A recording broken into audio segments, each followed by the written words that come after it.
since I've joined, it's never been a huge church, but it's been a church that wants to really make a difference. Sometimes we get so concerned about people who come in and leave the church that sometimes we lose the real work of Christ, as opposed to, just continue to do the work of Christ and have faith and trust that enough will be there to continue.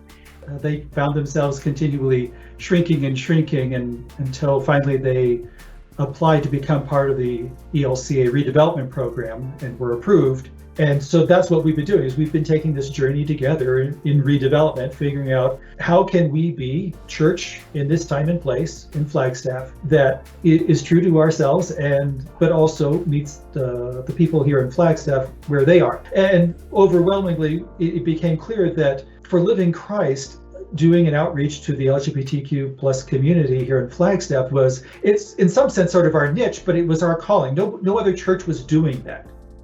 The feedback that we get that Living Christ is a sponsor is, wow, you guys got a church sponsor?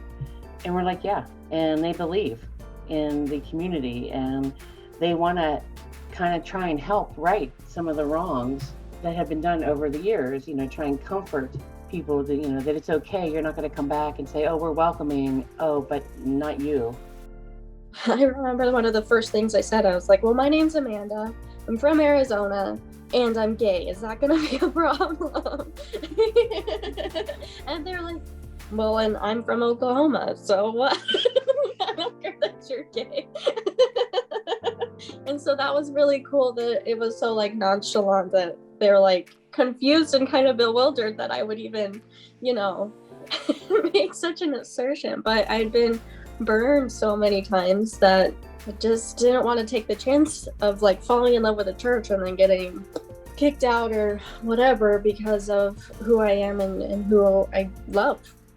Our presence and our intentionality really caught some people off guard and were made sort of really suspicious, but when they realized that we were actually being genuine and honest, that it wasn't a hook and bait switch kind of a situation, that people started to respond.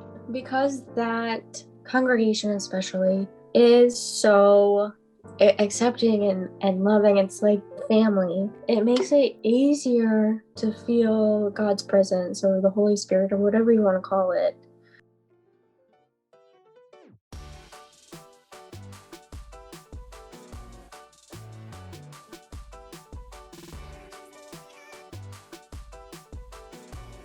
So we'd already built a little bit of a connection, but we just simply found that once the pandemic hit and everybody was going online, we found that a lot of people were already naturally looking for church online, and we just simply found the materials that we were presenting online just simply getting more and more hits and views as time went on.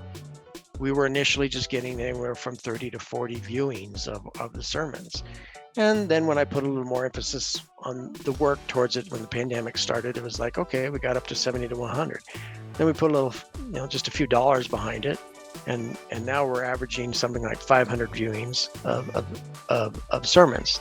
I'm not sure to what degree we're being total trailblazers, but we are still trying to feel our way through this new world that's going on and recognizing that the church as it existed back in the 1950s and 60s and 70s, even into the 80s, doesn't exist anymore, not really. And that because of the internet's basically been as much of a change for the church as, say, Gutenberg and the printing press was for Luther. And so how do we adapt these new technological advancements to use it then in the work of the gospel?